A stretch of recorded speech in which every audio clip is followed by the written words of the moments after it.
আহমেদাবাদে মর্মান্তিক বিমান দুর্ঘটনায় 265 জনের মৃত্যু হয়েছে।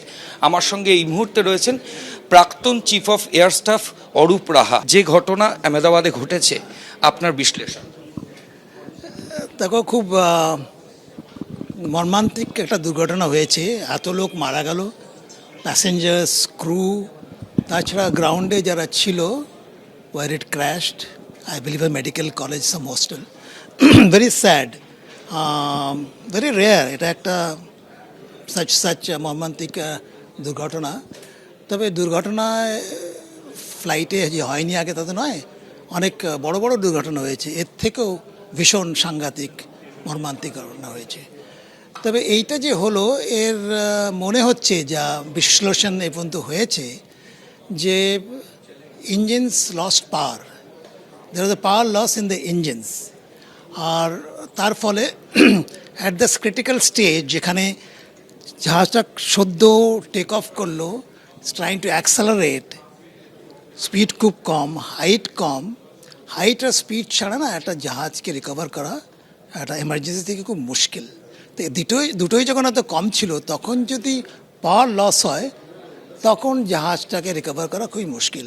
এই পাওয়ার লসের জন্যে এয়ারক্রাফটটা stalled, it can't sustain flight, lift produced by the speed of the aircraft, another thing, is not adequate.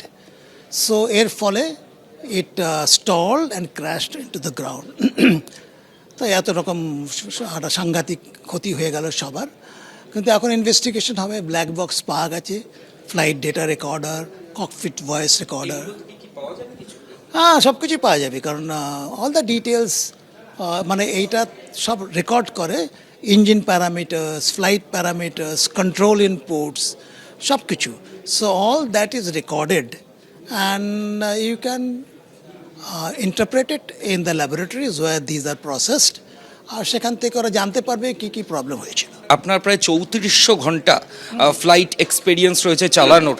এই জায়গা থেকে আপনাকে একটা কোয়েশ্চেন করছি যে গ্রাউন্ড স্টাফ যারা রয়েছে স্যার, তাদের ইনপুটস, পাইলটসদের যে ফ্লাইট কার্গো এই সম্পর্কে, এটা কতটা সিগনিফিকেন্ট? না, খুবই সিগনিফিক্যান্ট। কারণ কত প্যাসেঞ্জার আছে, তার মানে কত ওয়েট, কত তেল ভরা হয়েছে, কত ওয়েট, কত লোড নেওয়া হয়েছে, অন্য লোড, হ্যাঁ হয়তো কার্গো। তো এইসব জিনিস তো তারাই ক্যালকুলেট করে ক্যাপ্টেনকে বলবে যে এই হচ্ছে লিস্ট, আমি সাইন করছি, এত ওয়েট আছে, অল আপ ওয়েট। তখন ক্যাপ্টেন আর কো পাইলটটা মিলে তাড়াতাড়ি ক্যালকুলেট করবে, what will be its take off speed, temperature conditions নিয়ে, এনভায়রনমেন্টাল কন্ডিশনস নিয়ে, এই সবগুলো ওরা ক্যালকুলেট করবে। আর is it within limits or not, temperature, pressure সব কিছু তো দেখতে হবে। তো তা আমার মনে হয় it is very important and normally they are very careful not to overload the aircraft. Overload হলে কিন্তু there could be problems. Fuel contamination? Fuel contamination is one of the reasons.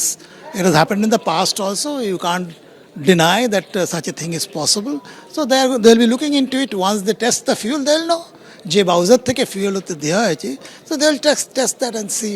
না, লাস্ট কোয়েশ্চেন স্যার, যে এই ধরনের পরিস্থিতি যদি হয়, সেক্ষেত্রে পাইলটের কি কোনো কিছু করার থাকে? প্যাসেঞ্জার্স, কেবিন ক্রু সবাইকে বাঁচানো? না, এত কম হাইটে, কম স্পিডে transition from ground two air is very critical phase. তখন কোনো বড় রকম এমার্জেন্সি হলে, স্পেশালি যে পাওয়ার লস হয়, তখন এটা খুবই মুশকিল হয়ে যায় কে জাহাজটাকে বাঁচানো, প্যাসেঞ্জারদের বাঁচানো।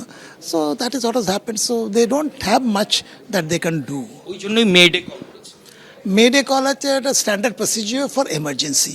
বড় রকমের এমার্জেন্সি হলে তখন ওরা মেডে কল দেয় যে আমার অবস্থা খুব খারাপ, flight condition, you are going to crash, তাই হয়েছে আর কি।